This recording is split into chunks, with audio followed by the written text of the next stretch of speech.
والصلاة والسلام على من لا نبي بعده فأعوذ بالله من الشيطان الرجيم بسم الله الرحمن الرحيم قال الله تبارك وتعالى في كتابه الكريم الرحمن علم القرآن خلق الإنسان علمه البيان الشمس والقمر بحسبان والنجم والشجر يسجدان والسماء رفعها ووضع الميزان ألا تطغوا في الميزان وأقيموا الوزن بالقسط ولا تخسروا الميزان والأرض وضعها للأنام فيها فاكهة والنخل ذات الأكمام والحب ذو العصف والريحان فبأي آلاء ربكما تكذبان. وقال النبي صلى الله عليه وسلم المؤمن الذي يخالط الناس ويصبر على أذاهم أفضل من المؤمن الذي لا يخالط الناس ولا يصبر على أذاهم. وقال صلى الله عليه وسلم يد الله على الجماعة. وقال صلى الله عليه وسلم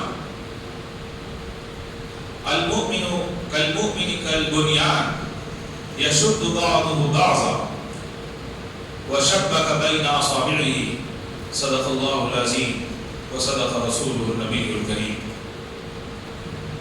حاضرین محترم، یہ رمضان المبارک کا آخری جمعہ ہے.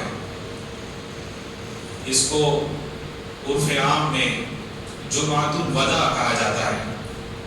یہ بات واضح رہنی چاہیے کہ رمضان مبارک کے پہلے جمعہ کی جو حیثیت ہے وہی حیثیت آخری جمعہ کی بھی ہے، اور جو احکامات سارے جمعوں کے لیے ہیں وہی رمضان کے آخری جمعہ کے لیے بھی ہیں.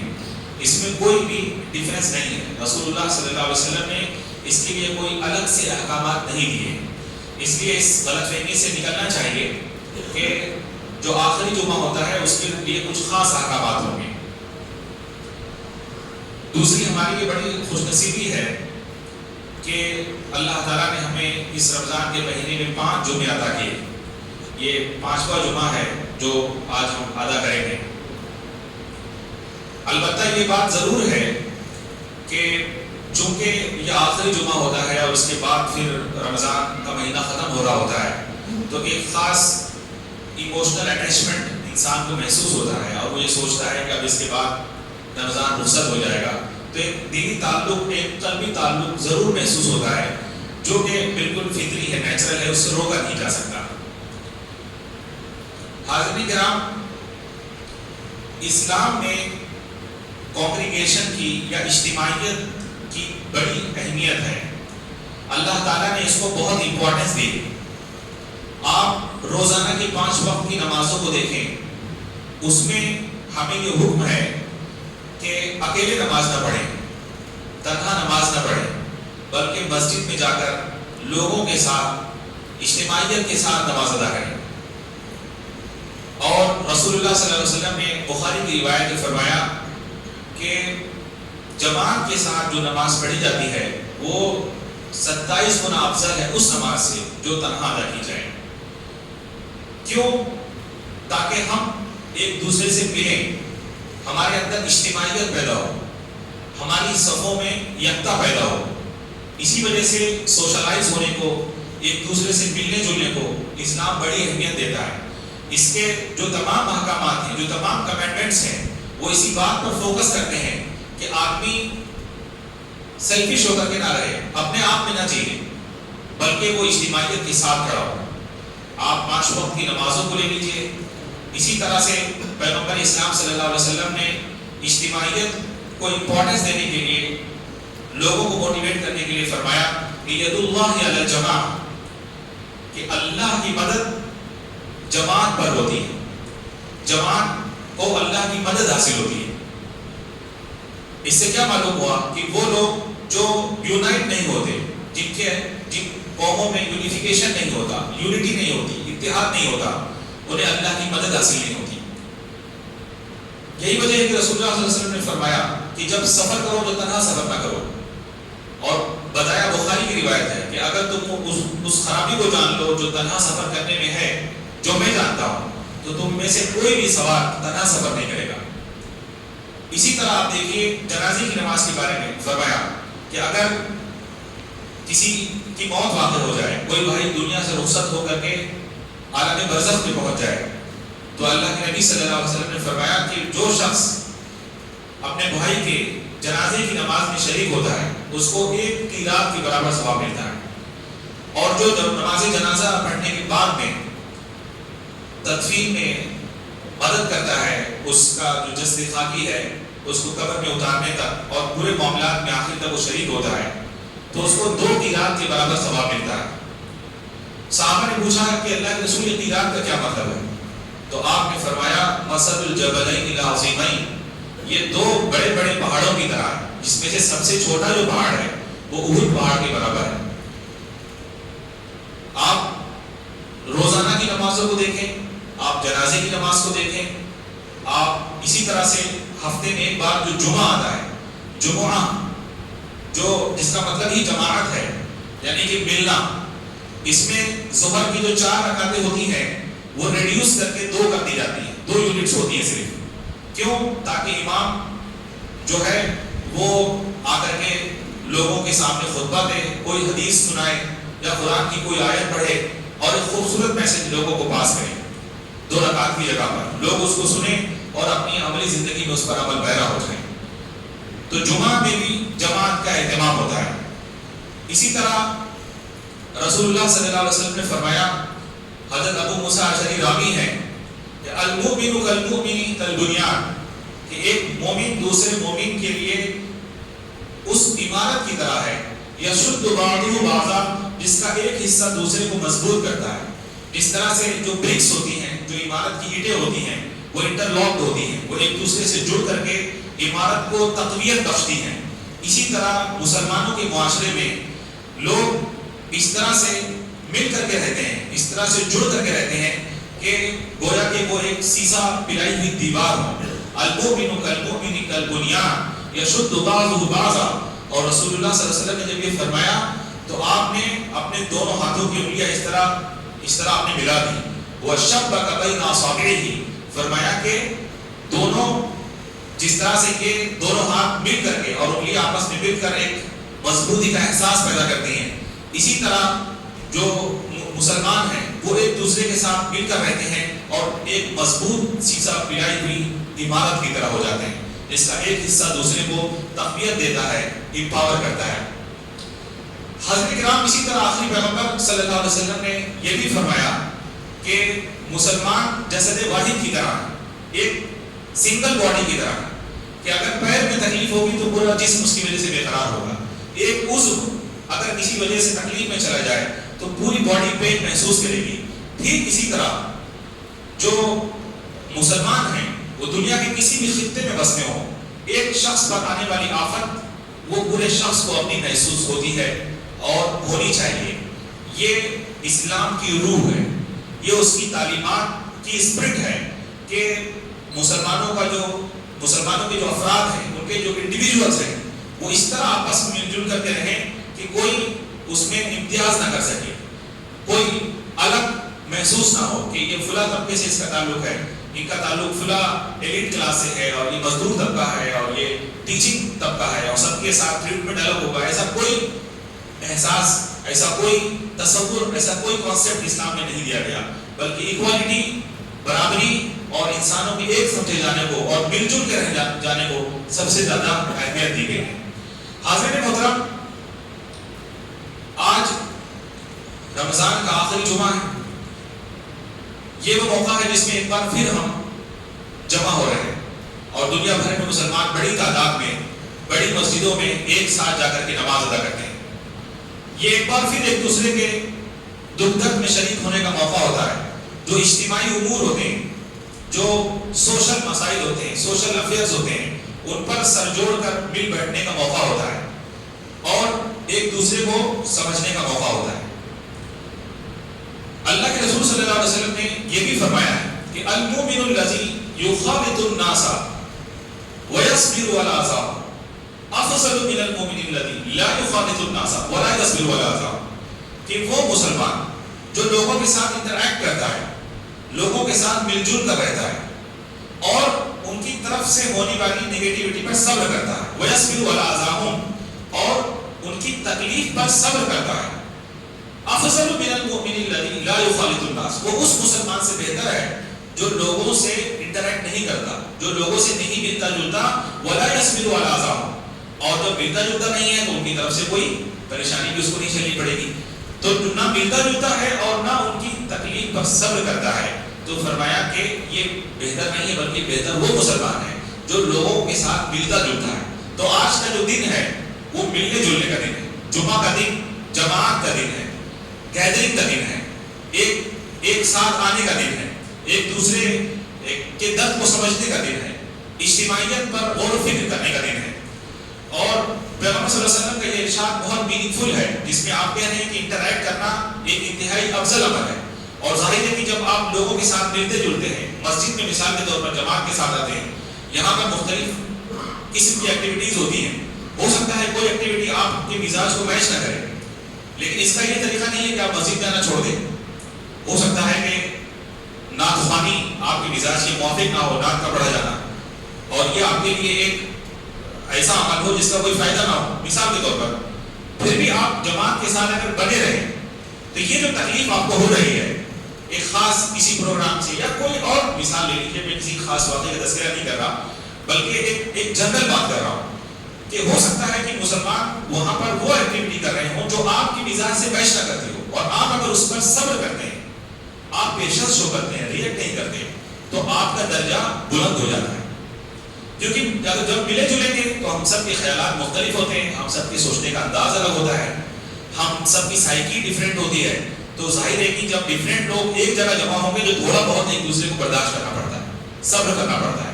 تو رسول اللہ صلی اللہ علیہ وسلم نے فرمایا کہ یہ جو صبر کرنا ہے اور یہ جو ملنا جلنا ہے یہ انتہائی افضل عمل ہے، اس کا یہ سلوشن نہیں ہے کہ آدمی مسجد سے کٹ جائے، جماعت سے کٹ جائے، جمعہ یا جماعت سے الگ ہو جائے۔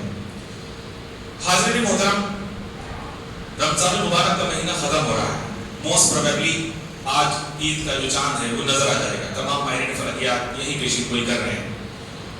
اس موقع پر ہمیں اللہ تعالیٰ کا شکر ادا کرنا چاہیے سب سے پہلے کہ اس نے ہمیں رمضان جیسے مہینے کو عطا کیا اور اس میں ہمیں اس نے روزوں کی توفیق عطا فرمائی اور قیام اللیل کا اہتمام کرنے کا اس کی ہمیں اس نے توفیق عطا فرمائی۔ عام طور پر لوگ اس عمل کو کی تحقیر کرنے لگ جاتے ہیں، اس کو انڈر اسٹیمیٹ کرتے ہیں اور کہتے ہیں کہ جناب ہم نے کچھ کیا ہی نہیں، صرف سر مارے ہیں، اسے کیا فائدہ ہوگا۔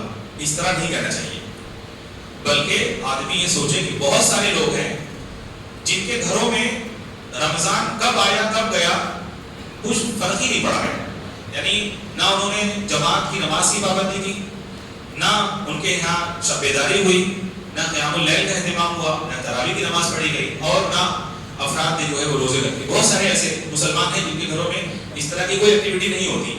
تو آپ سوچئے کہ اللہ تعالیٰ نے آپ پر کرم کیا اور آپ کو روزوں کی توفیق دی، جو کچھ بھی ہو سکا آپ کو تراویح کی توفیق دی، تو آدمی سب سے پہلے اللہ کا شکر گزار ہو کہ جو کچھ ہو سکا اللہ تعالیٰ کی توفیق سے مجھے رمضان ملا، اس کی برکتیں ملی، اس کی سعادتیں ملی۔ یہ پہلی بات۔ دوسری بات، میں یہ کہہ رہا ہوں شکر گزار ہونا چاہیے، فخر میں مبتلا نہیں ہونا چاہیے، پرائڈ کا جذبہ نہیں پیدا ہونا چاہیے کہ جناب میں نے تو اتنی ساری عبادتیں کی اور فلاں نے کچھ نہیں کی، تو یہ احساس نہیں آنا چاہیے، بلکہ شکر ایک بالکل مختلف جذبہ ہے جس میں آپ کسی کو انڈر اسٹیمیٹ نہیں کرتے، نہ اپنے عمل کو انڈر اسٹیمیٹ کرتے ہیں۔ اچھا، شکر ادا کرنے کے بعد پھر آپ کو فوراً استغفار بھی کرنا چاہیے اور یہ سوچنا چاہیے کہ مولا جس طرح تیری عبادت کا حق ہے وہ تو ہم ادا ہی نہیں کر سکتے، اور جس طرح روزہ رکھنا چاہیے جس روح کے ساتھ وہ ہم سے ادا نہیں ہو سکا، تو آدمی اپنی کوتاہی کو مان لے، اپنی غلطی کو مان لے، اور جو کچھ اس سے غلطیاں سرزد ہوئیں وہ ان کا اعتراف کر لے، اللہ کے سامنے اکنالجمنٹ کر لے، تو اللہ تعالیٰ کی ذات سے قوی امید ہے کہ وہ ہمارے روزوں کو، ہمارے نوافل کو، ہماری تلاوت قرآن کو، تدبر قرآن کو، قرآن پر غور و فکر کے عمل کو، اور قیام اللیل کو یعنی نماز تراویح کو اپنے فضل سے قبولیت بخشے گا۔ تو یہ سب سے پہلے ہم مسلمان کو یہ دو کام کر لینے چاہیے، ایک کہ جو کچھ میسر ہو سکا اس نے عبادت کی، اس پر اللہ کی توفیق ملنے پر شکر، اور جو کچھ کمی رہ گئی اس پر استغفار۔ حضرت محترم، یہ رمضان کا آخری جمعہ ہے. رمضان کا مہینہ قرآن کا مہینہ تھا. رمضان کا مہینہ مسجد کا مہینہ تھا. مسلمان جتنی تعداد میں اور جتنی بار رمضان کے موقع پر مسجد میں آتے ہیں اور جتنی نمازیں رمضان میں پڑھی جاتی ہیں اتنا کسی اور مہینے میں نہیں پڑھی جاتی. اس کے وجہ طور پہ کہنا چاہیے کہ یہ مسجد کا مہینہ تھا. کہنا چاہیے اور رسول اللہ نے بھی فرمایا کہ یہ صبر کا مہینہ تھا, یہ عفو درگزر کا مہینہ تھا جو ہم سے رخصت ہو رہا ہے. یہ وہ مہینہ تھا جس میں ہم نے ٹریننگ لی صبر کی, جس میں ہم نے ٹریننگ لی تقوی کی, جس میں ہم نے تربیت حاصل کی متقی ہونے اور پرہیزگار ہونے کی. تو ہمیں کوشش یہ کرنی ہے کہ بقیہ جو ہماری زندگی ہے, بقیہ جو منتھس ہیں, جو دوسرے مہینے ہیں جن پر ہم اپنی زندگی گزاریں گے, جن میں تو یہ جو روزے کی اسپرٹ ہے اس کے ساتھ گزاریں. ایسا نہ ہو کہ ہم رمضانی مسلمان ہو کر کے رہ جائیں. اس موقع پر ہمیں یہ فرم ارادہ کرنا ہوگا, پختہ ارادہ کرنا ہوگا کہ جو تربیت ہم نے لی ہے اس کو پریکٹیکل لائف میں ہم اپلائی کریں گے. ہم ایک بدلا ہوا انسان بن کر کے معاشرے میں نکلیں گے, جس نے ایک مہینے کی تربیت حاصل کرنے کے بعد وہ ایسا ہو گیا ہے کہ اب اس پہ جذبات کو کوئی برانگیختہ نہیں کر سکتا, اس کو کوئی غلط کام پر آمادہ نہیں کر سکتا. بڑی سے بڑی اپارچونیٹیز اس کے سامنے ہوں گی لیکن وہ حرام کام میں انڈلج نہیں ہوگا. یہ اس جذبے کے ساتھ آدمی پریکٹیکل لائف میں قدم رکھے, رمضان کی روزوں کی تربیت لے رہے. حاضرین کرام, یہ مہینہ قرآن کا مہینہ تھا اور ہم سمجھتے ہیں کہ اس جمعہ کے موقع پر جو اس رمضان کا آخری جمعہ ہے, چاہتے ہیں کہ قرآن کا ایک میسج جو ہے اس پر سارے لوگ غور و فکر کریں اور یہی میسج لے کر کے اپنے گھروں کو جائیں. اور وہ جو میسج ہے وہ ہم چاہتے ہیں سورہ رحمان کی جو ابتدائی آیتیں ہیں اس کے حوالے سے آپ تک پہنچائیں. ارشاد خداوندی ہے الرحمن علم القرآن, رحمان نے قرآن کی تعلیم دی. یعنی جو قرآن ہے یہ اللہ کی رحمت کا مینیفیسٹیشن ہے, اللہ کی رحمت کا مظہر ہے. الرحمن علم القرآن خلق الانسان, کیوں تعلیم دی؟ کیونکہ اس نے انسان کو پیدا کیا, اس نے ہمیں جانور نہیں بنایا بلکہ انسان بنا کر پیدا کیا. علمہ البیان, اور پھر اس نے انسان کو نطق اور گویائی کی صلاحیت عطا کی, اسپیچ کی اور بولنے کی صلاحیت عطا کی. اسپیچ کی یہ پروفیشنل اسپیچ نہیں ہے جو عام طور پر اسٹیج پہ دی جاتی ہے, بلکہ ہر انسان کو اللہ تعالیٰ نے جو کچھ وہ سوچتا ہے اس کو ایکسپریس کرنے کی صلاحیت عطا کی ہے. علمہ البیان, اللہ نے انسان کو نطق کی اور بولنے کی صلاحیت عطا کی ہے, جس سے کیا بات پتہ چلتی ہے کہ انسان ریزننگ کر سکتا ہے, انسان انفر کر سکتا ہے, ایک حقیقت سے دوسری حقیقت تک پہنچ سکتا ہے. وہ اوپر اگر دھواں اڑتا ہوا دیکھے تو اس کو اندازہ کر سکتا ہے کہ نیچے آگ جل رہی ہوگی. وہ ڈیزائن دیکھ کر ڈیزائنر تک پہنچ سکتا ہے, وہ دنیا کو دیکھ کر آخرت کو سمجھ سکتا ہے. وہ اسی طرح سے ایک فیکٹ سے دوسرے فیکٹ کو ڈیڈیوس کرنے کی صلاحیت رکھتا ہے. یہی وجہ ہے کہ اللہ نے ہم سے گفتگو کی. یہ جو قرآن مجید ہے یہ اللہ کا براہ راست انسانوں سے کلام ہے. یہی وجہ ہے کہ دنیا کی واحد کتاب ہے جس کو سینے سے اس طرح لگانا چاہیے جیسے انسان غلاف کعبہ سے لپٹ جاتا ہے, بالکل اسی طرح وہ قرآن مجید کو اپنے سینے سے چپٹا لے اور اس سے ہدایت پانے کی کوشش کرے.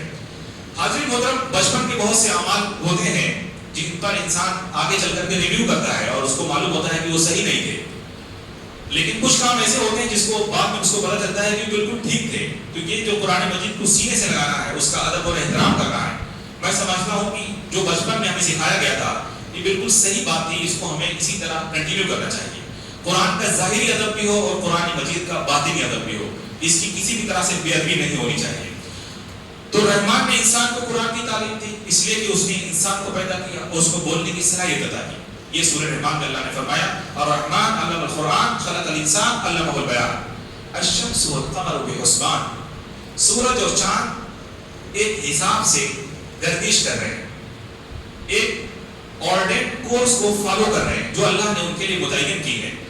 آج کا انسان اس بات کو جاننے کی فکر میں ہے کہ آخر یہ جو سسٹم آف یونیورس ہے یہ آٹومیٹکلی چل رہا ہے یا اس کے پیچھے کوئی بڑا ذہن ہے جو کام کر رہا ہے.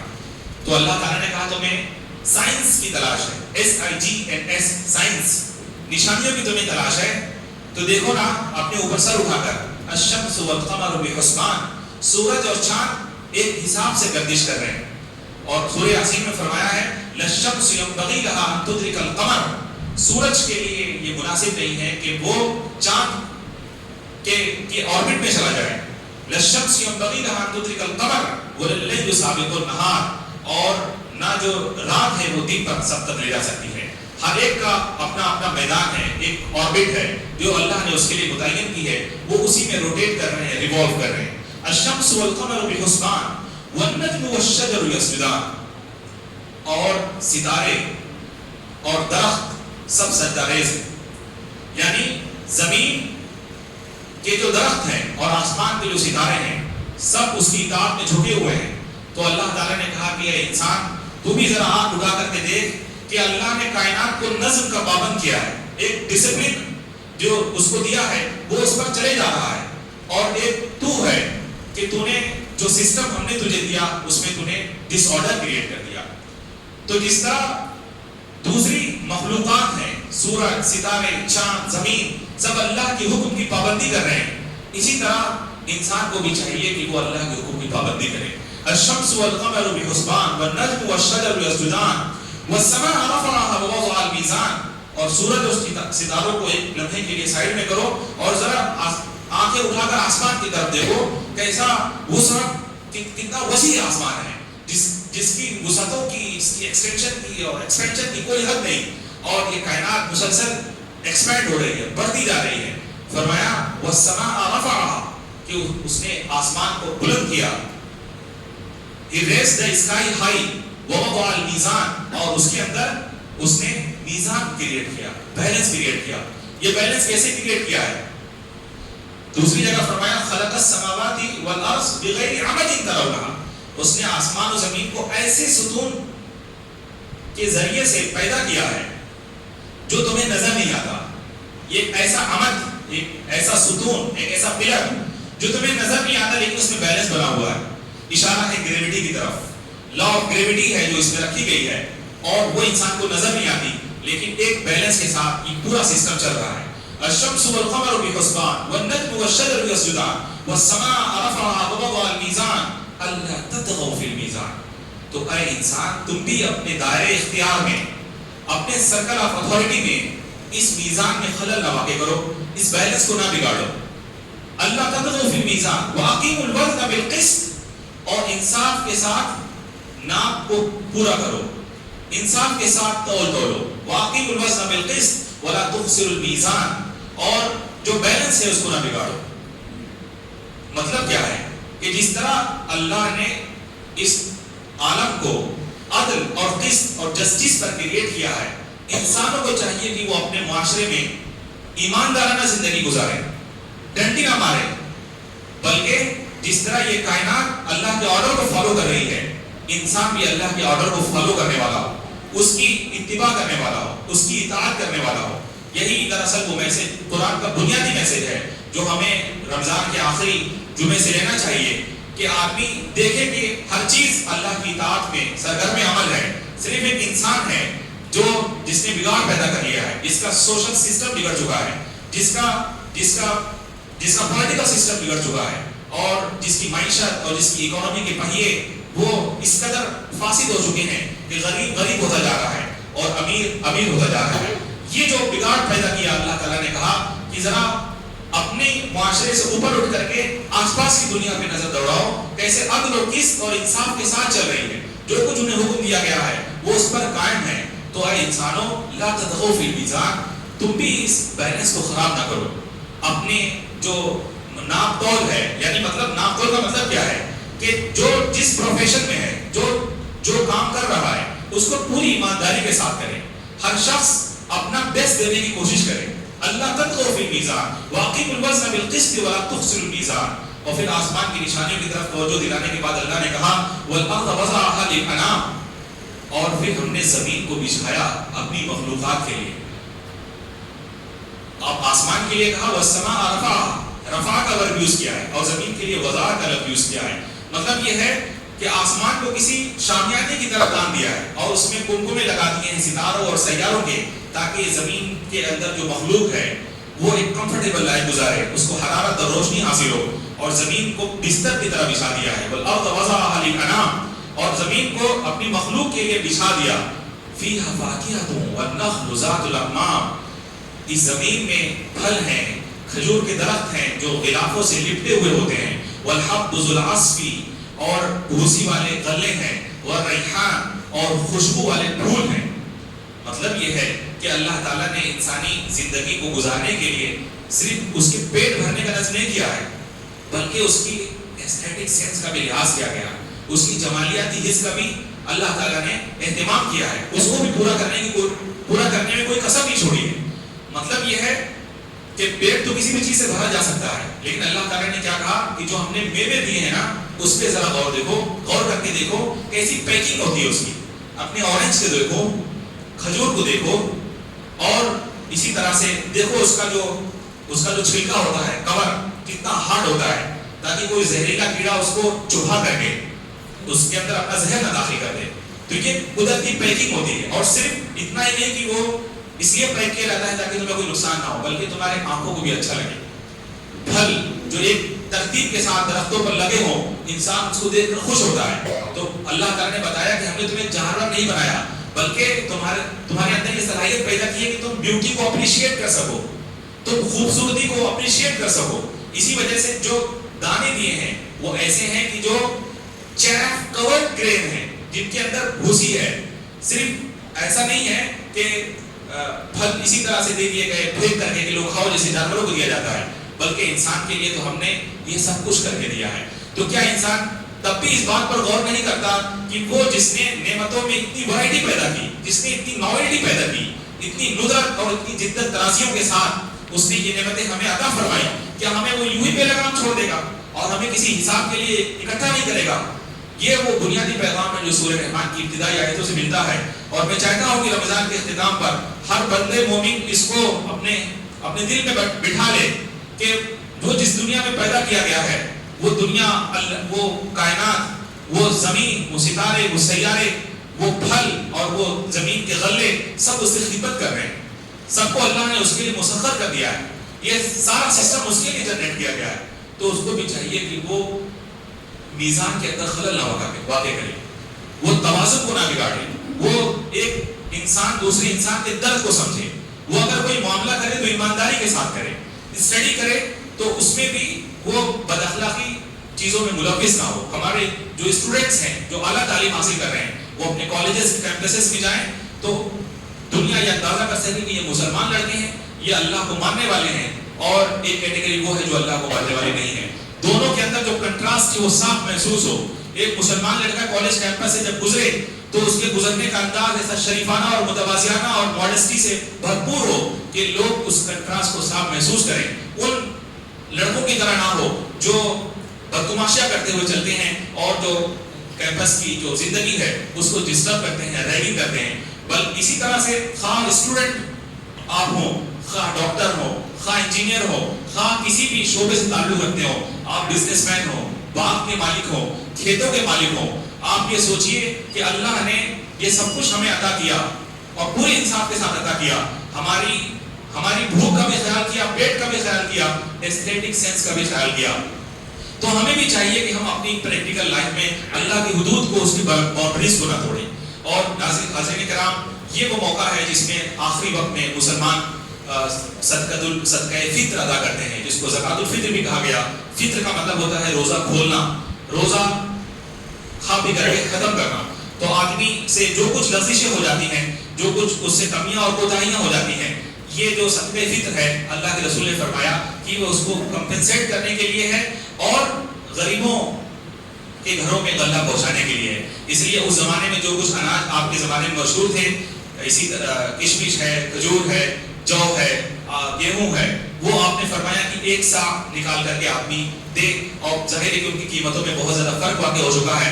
آدمی اپنی حیثیت دیکھے، اپنی کیپیسٹی دیکھے، جو گیہوں کے لحاظ سے ادا کر سکتا ہے گیہوں کے لحاظ سے ادا کرے، چاہے تو 75 روپیہ دے، چاہے 300 روپیہ پر پرسن نکالے، اور چاہے تو 800 روپیہ نکالے، چاہے 1200 روپیہ فی کس نکالے۔